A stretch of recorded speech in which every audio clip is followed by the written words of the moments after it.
Let me give you a little bit of background information about the presentation. We'll see if my slides come on. I want to do my neat word cloud thing, but well, anyways, we'll see if it works or not. This joy movement class is well, I guess people may not even know who I am. So I'm a clinical psychologist. I work half time at St. Luke's now with the department clinic, lifestyle medicine clinic. And one of the things that continuously came up with participants in our program were that people just had these really like not great relationships with physical activity. And around the same time that we were thinking about putting together a different class about finding more enjoyment in physical activity, I heard about this book written by Kelly McGonigal, who's a health psychologist at Stanford, called The Joy of Movement. And so I got my hands on it as soon as I could. And I used it to inform this presentation. I'll go ahead and write that in the chat box so you all can see it.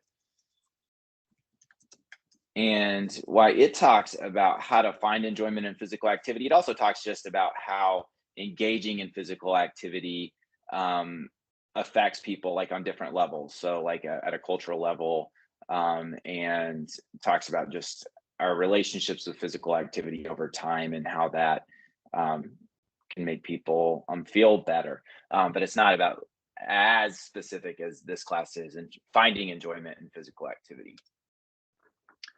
It's like I'm still making progress. It looks like I'm probably 3/4 of the way there.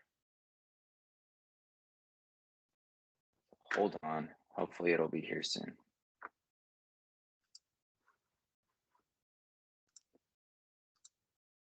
So some of the things we're going to be talking about are, well, one, talking about what we even mean by physical activity in the first place. We'll talk a little bit about the difference between physical activity and exercise. We'll also talk about the difference between what I would call type 1 fun and type 2 fun. So maybe those are terms you've heard of before. If not, we'll educate you. And then we'll talk about the runner's high and how people can potentially experience that. We'll talk about what I would call our collective joy or the benefits of exercising in groups. We'll talk about the relationship between musical and physical activity, and also view physical activity as a form of accomplishment, and how helpful that can be in encouraging people to exercise. And we'll wrap up today talking about the benefits of exercising in the outdoors. Oh man, it's so close.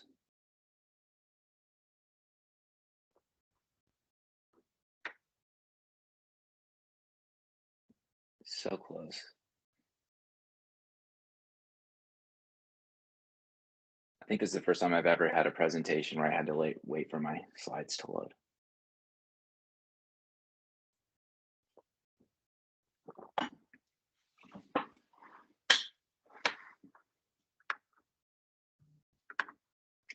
I know, Michael, it's going to be amazing in just a second.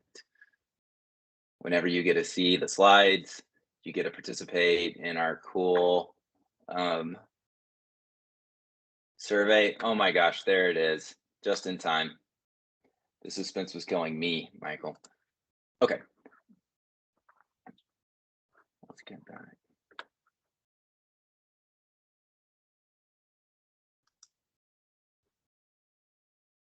Oh man. So I may have to put this in the chat box. So the question I had for everybody is, what do you think of first when you think of physical activity? So what's the first word that comes to mind? And let's see if my link works there. The way Teams presents these slides, I'm not sure it's going to work. It's really disappointing. Okay, we'll just use the chat box for this. I was going to make a cool word cloud, but Teams had other plans in mind.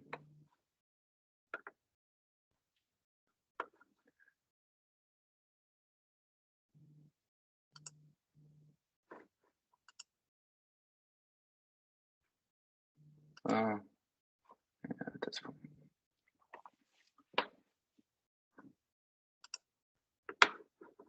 Okay, so we've got a lot of things. No, I don't have time for it. Pain, gym, movement, exercise, gasping, running, strength, lazy, fatigue. So it's so interesting. Like some people are coming up, with really negative kinds of connotations. Some people don't. Some people, the first thing you think of are barriers to exercise.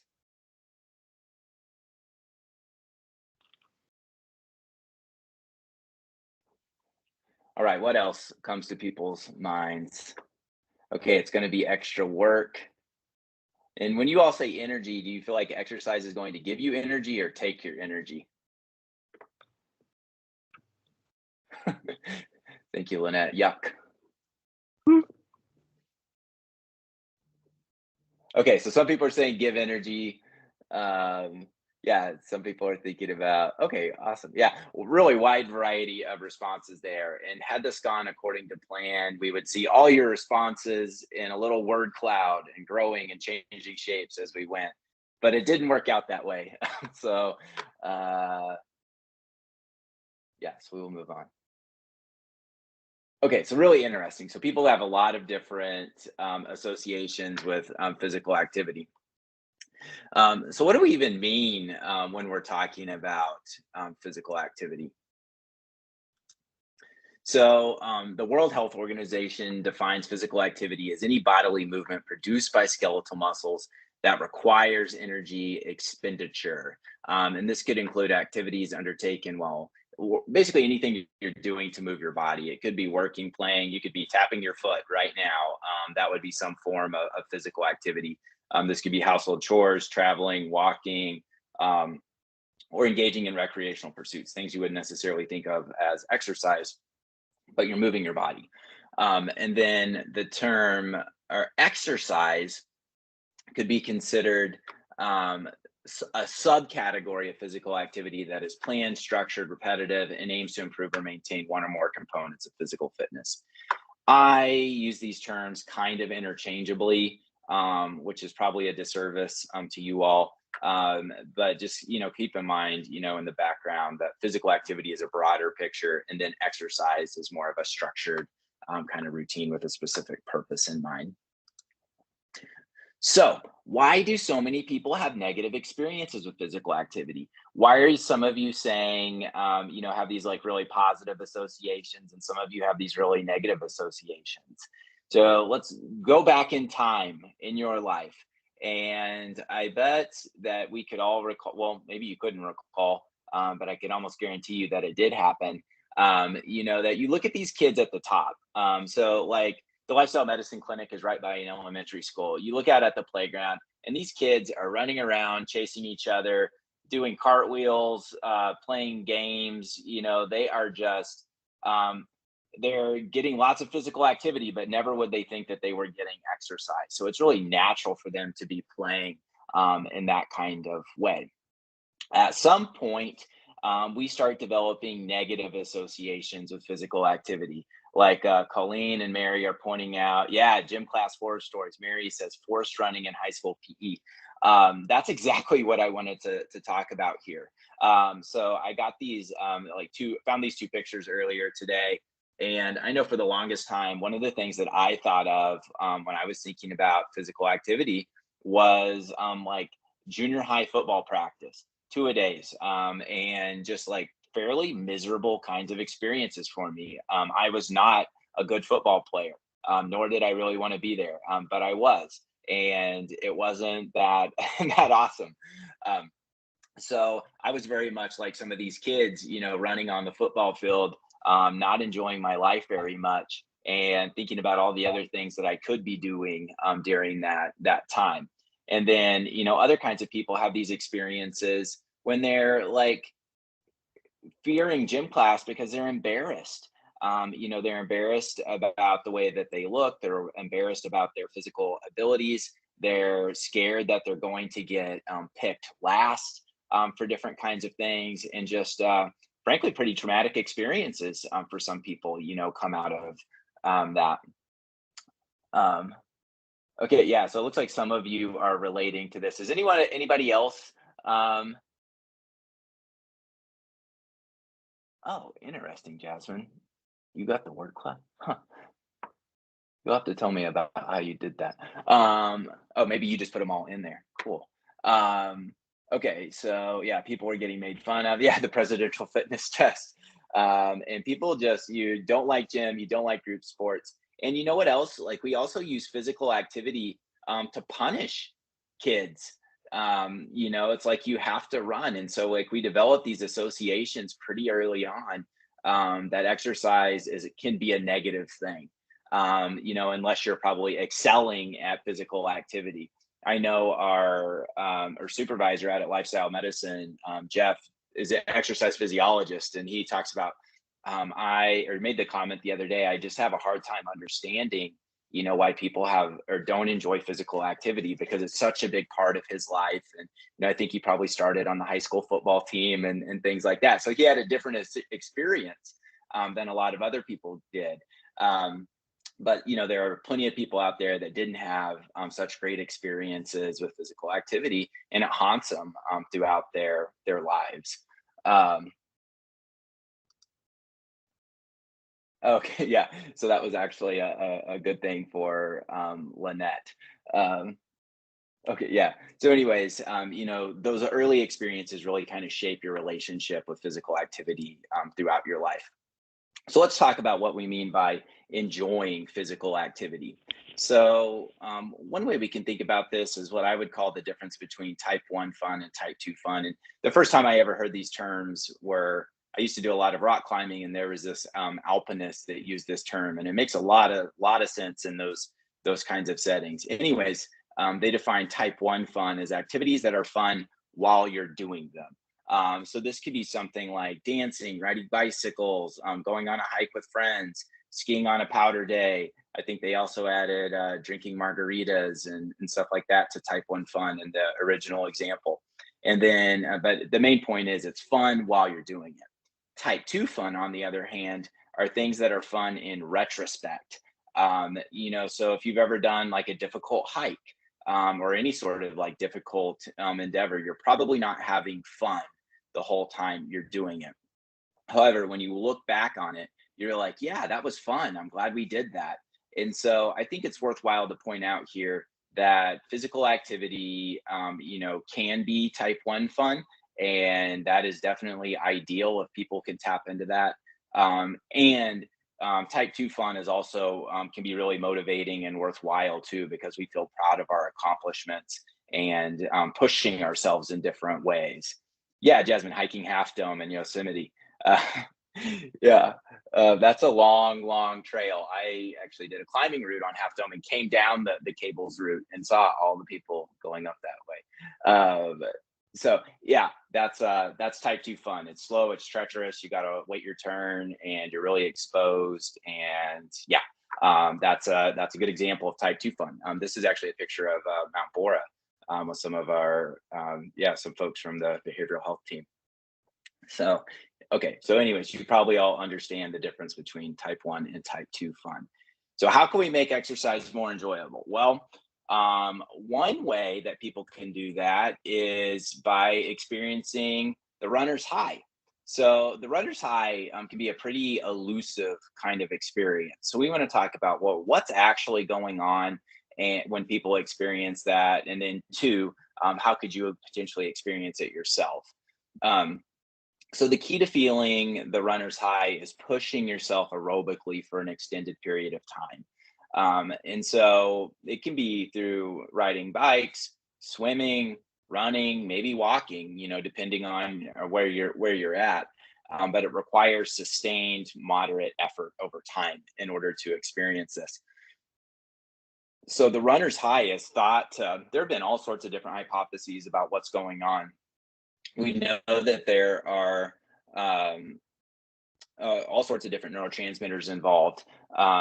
But so one idea is that endogenous opiates could be responsible for this, but they don't cross the blood-brain barrier. A newer hypothesis is that the runner's high is thought to come from increasing levels of endocannabinoids, and because we see increases in endocannabinoids in people's brains after doing acute exercise.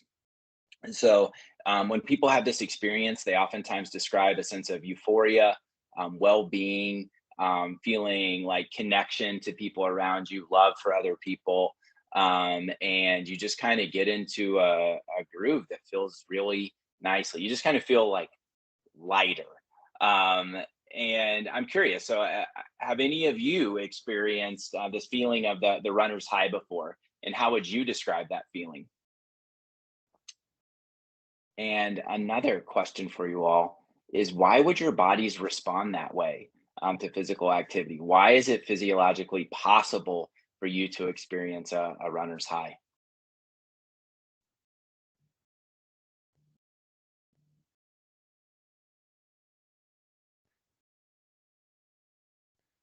Cool. So Hannah said that she has gotten addicted to running. Um, and she knows that intoxicating feeling. Lisa experiences it mountain biking. Um, Yeah, yeah, that's such a good call out, Jasmine. She says after mile 3. So you've got to put in some time in order to start tapping into that, and feeling more connected to nature, warm fuzzies. Yeah, I can go on forever. Lisa says calmer, happier, more positive attitude. AJ talks about getting into a flow state where you kind of like lose track of time, and you just are like connected to where you're at. Natalie's had a similar experience. So does Colleen. Yeah, Dawn talks about it too. Walking too. Cool. Okay. So who are the people in this class? You all already experience this and find enjoyment and exercise. You all should be teaching me this class. Yeah. Oh yeah. Michael says there's a mile after one. Those are my people here. Okay, yeah, and somebody else talking about running to row B. Yeah, you've got the like the group and the feeling connected to people around you, and you're also getting the runner's high. Yeah, so lots of good stuff potentially out there. Um, so if we think about, thank you, Michelle. I think there are a lot of people out there that have not had this kind of experience, and you can imagine like how frustrating that can be when you're like, look at all these other people, that are like high on life out running, and I want to have that feeling too, and I don't think I ever have. And so, anyways, hopefully you're getting some clues on how you may be able to feel that sometime. And looks like Colleen took a stab at my question about why would our bodies respond this way. Um, yeah, basically all these questions, you all are on to me. Anytime I ask a question like this, it's basically because it enhances our survival. And so, if you go back to our hunter-gatherer days and we are chasing prey across the plains, having this euphoric experience associated with endurance can enhance our survival. And they talk about that in the book, or this Joy of Movement book, about how like humans can go on for a really long time and actually have more endurance than some animals that can run really fast. And so, if they can keep them in their line of sight and stay persistent, they can eventually catch them, like on the savannah. So, yeah, yeah, pretty fascinating that we can do that. Yeah, Michael, maybe your brain thinks you're going to die, and then that makes it more difficult. Okay, so how can somebody get hooked on physical activity or exercise? How can we have the experience like Hannah earlier? So, finding the right dose, type, and place of physical activity are essential. You got to find something that's a good fit for you. And then you've got to think about frequency, and making sure you're giving yourself adequate time to do it so that your body becomes more, basically it gets used to what it's getting out of physical activity, and then you start to crave it, just like I am used to drinking coffee. My body tells me that it wants coffee. If you are used to regular physical activity, especially one that you're experiencing like a runner's high, then your body's going to tell you that you need to be doing that. And it becomes easier and easier for people to engage in that because it feels so fundamental to who they are. So yeah, so 4 exercise sessions a week for 6 weeks. and you've got to be doing something that's already like interesting, potentially enjoyable to you. If you feel like you're just grinding away on a treadmill and not liking any of it, you're probably not going to get hooked on that experience. But if you're running in the outdoors and you can find ways that you're enjoying it in the moment, then that's going to be super helpful to developing this kind of relationship with physical activity. So, if you were to pick a physical activity for yourself that you think you could get hooked on, what do you think it would be for you?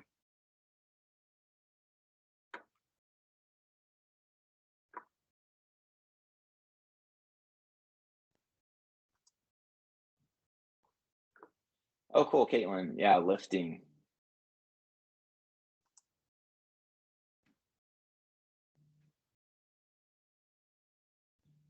Okay, so tennis. Oh yeah, fat biking. Um, yes, dancing. We're gonna talk about that next. Kickboxing. Yeah, we've got a lot of biking and dancing, walking. Monique says trail running. Yeah, some people are saying hiking, paddleboarding, yoga. Yeah, geez, already really great options here. Yeah, somebody said swimming, great. So the main thing is I really think about this like not trying to force yourself into something that you're not that interested in. People do that all the time. They have this vision of like, well, if I'm going to be doing regular exercise, then I should be doing this. And you're going to be so much better off picking something that you're already interested in doing, that you're getting something else out of. So personally, for me, like I would enjoy trail running more. I enjoy like backcountry skiing, like that uphill is not that bad. I kind of like that. And then cycling is really enjoyable for me too. Um, oh, interesting, Hannah. Yeah, you had the experience of where you actually, the 2 to 4 mile range was a really good fit for you, and you weren't enjoying running farther than that. Yeah, flipping tractor tires. That's not for everybody. All right, so let's talk a little bit about that. Finding collective joy. So there's some really interesting research about what happens when humans move their bodies in synchrony. So when I'm moving my body the same as yours, or we're following like a dance instructor, dance video, there are people actually experience increased levels of endorphins than they would doing that by themselves. So there's something extra about being in that group environment and synchronizing your movements. And we can all, there are interesting hypotheses in the book about how we came to be that way and how that could have an evolutionary advantage. But the main point is it can be helpful for us to enjoy physical activity more. So another really interesting thing to think about is anything that involves working together towards a common goal can be a really helpful way to enjoy physical activity. So, like somebody mentioned Roby Creek earlier and being surrounded by other people running. Everybody's in this has the same goal there. Everybody's trying to help each other achieve the same thing, and that's a really powerful reinforcer. Yeah, Amanda, a flash mob. So you're dancing in synchrony with other people, and it's a surprise. You've got lots of more fun things about that. And then you think about some of these, like Michael was talking about, flipping tires down the road. That's something that you may find like in a CrossFit style of workout. And I think like one of the cool things about that environment is people are working towards common goals together. Everybody's doing a similar workout to each other. And then they, adjust it based on their physical capabilities. But they're all supporting each other to do the same thing, or competing against each other, which just reinforces connection to other people and makes the activity more enjoyable. We also hear the same thing about programs like Silver Sneakers programs, or the Delay the Disease program for people with Parkinson's. So some of these older folks, really get a great sense of connection and a sense of accountability by going to these kinds of classes and programs. You even see it like on a Peloton bike, like people are giving each other virtual high fives. Strangers across the world give a virtual high five, and it feels good to do that. So any way that you can connect to some sort of community Even, like I feel I'm like on a bike ride on the green belt. All the cyclists are like waving to each other. You feel connected to that group, and it just reinforces the idea that it's an enjoyable activity because you're connecting to other people when you do that too. Um, Michael, I can't turn this into your own personal therapy session, but I bet social synchrony would do the same thing for you too. But you may have to do, but seriously, like you could take advantage of the same thing by doing like following along with a workout video or dance kind of class at home. You still can get the same, some of the same benefits as being like in person. So even if you're an introvert, you can take advantage of some of this stuff by just moving at the same time as other people. Yeah, I also like that, Caitlin's talking about these examples of more like martial arts communities, and how basically you look at any sort of these like groups of people, and they all start supporting each other, which is just a really great aspect of physical activity. If you're having trouble getting started, then maybe looking for a community first could be a really good fit for you. Okay, so another thing, this probably goes without saying, but using music to enjoy physical activity can be super helpful. If I were to play music right now, I could guarantee you that most of the people here would start moving to the movement, whether it's just tapping your foot or your hand. It makes you want to move. Music is also oftentimes associated with past memories that help us feel good. And so you can take advantage of some of this by like creating playlists for yourself to listen to that have your favorite songs on it. Once again, this is not rocket science, but if you are not using music to help enhance your exercise, why not? It's a really easy thing to add that could make you feel better. So the other question here, which is just kind of fun, is what kind of music would you choose to listen to? So Jamie says EDM, electronic dance music. Um, Jasmine says rock. Lisa says 80s rock. Yeah, you got to get more specific with your rock categories. 90s rap. The Super Bowl playlist. Uh, oh yeah, listening to music before you work out. It's like you don't feel like it. Start listening to your music beforehand to kind of get yourself pumped up. It makes it easier. Okay, these are great. 60s, 70s, Foo Fighters. Uh, yeah, and then you can also get into synchronizing your movements with the music. And so listening to music with the right cadence can be, or the right tempo can be really helpful to for exercise. I love seeing all these answers. But the main point is you all know what is inspiring to you. So take advantage of that. And if you can't think of anything else, Spotify will help you out because they've got a million exercise playlists already. The one other thing I'll say about music is music has also been banned from some sporting competitions like track and field events because it can give people an advantage. They actually do better, go faster. When they're listening to music that's inspiring to them. So yeah, take advantage of it for yourself.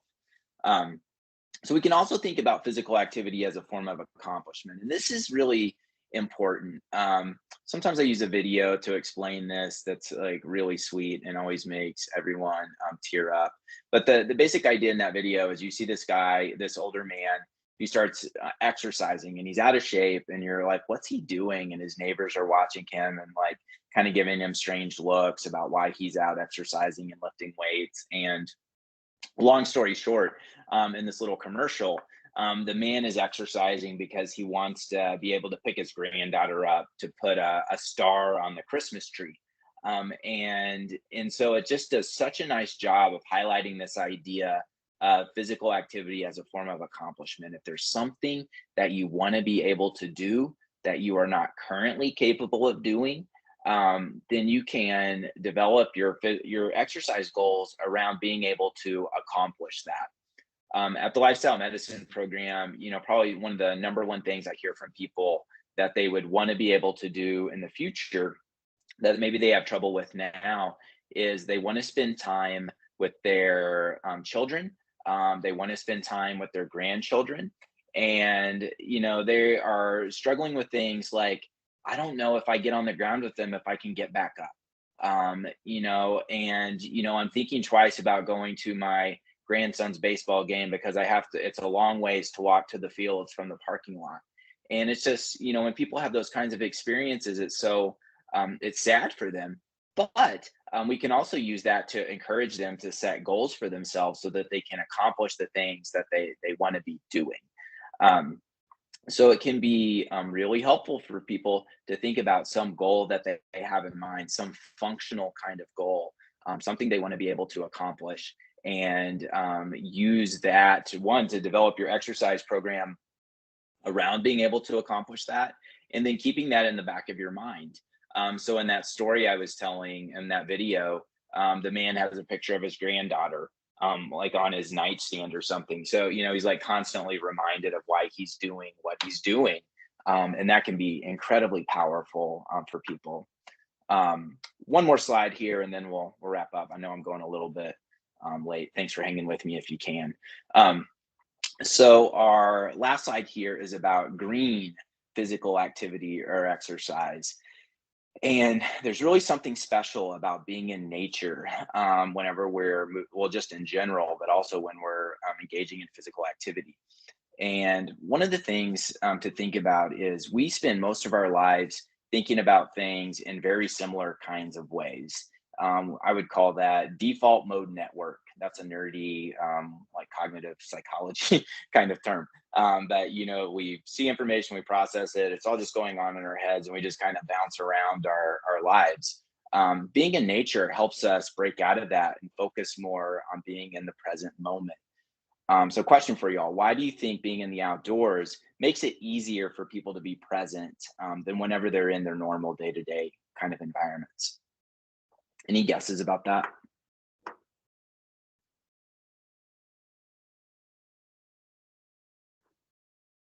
And remember, I'm kind of a one-trick pony. All of my questions have the same answer.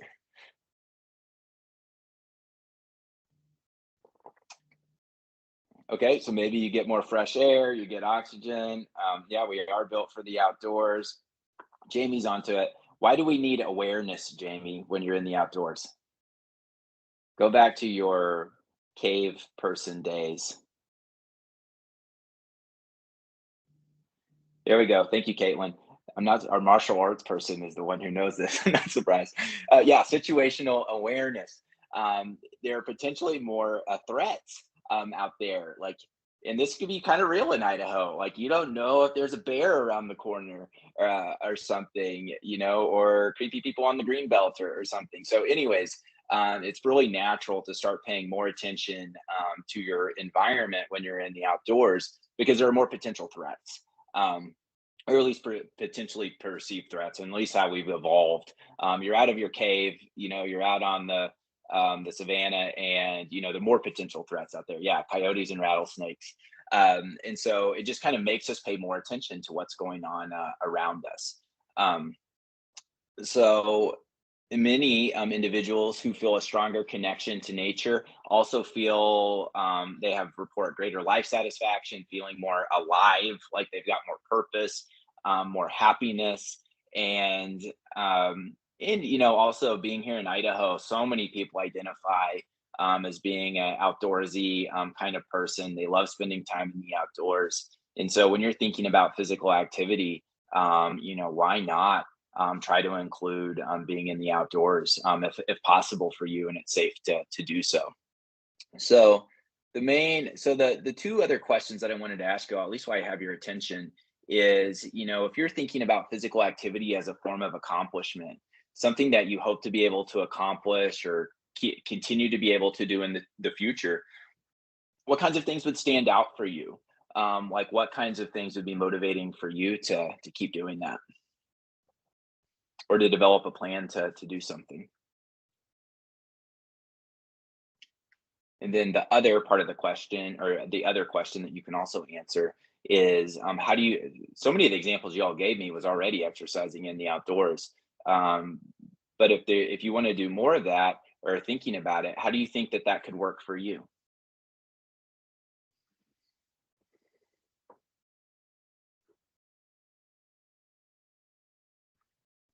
Yeah, so Caitlin says increased capability or improved skills. Maybe you level up, in the martial arts that you're participating in. Oh, Connie said, yeah, department challenge. That could be cool. Yeah, Michelle says building strength, confidence. And anytime I get answers like that, like, what do you want to do with your strength? What do you want to do with your confidence?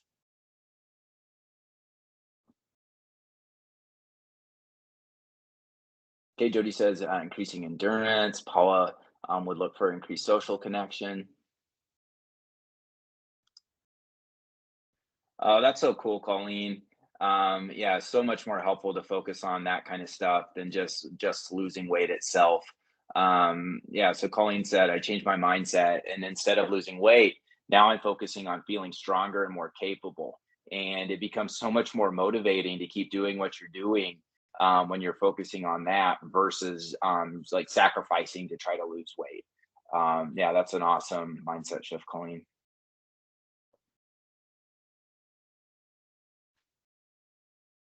Oh, Lisa, that's awesome. Yeah, backpacking with kids, young adult kids. You want to keep up with them, right?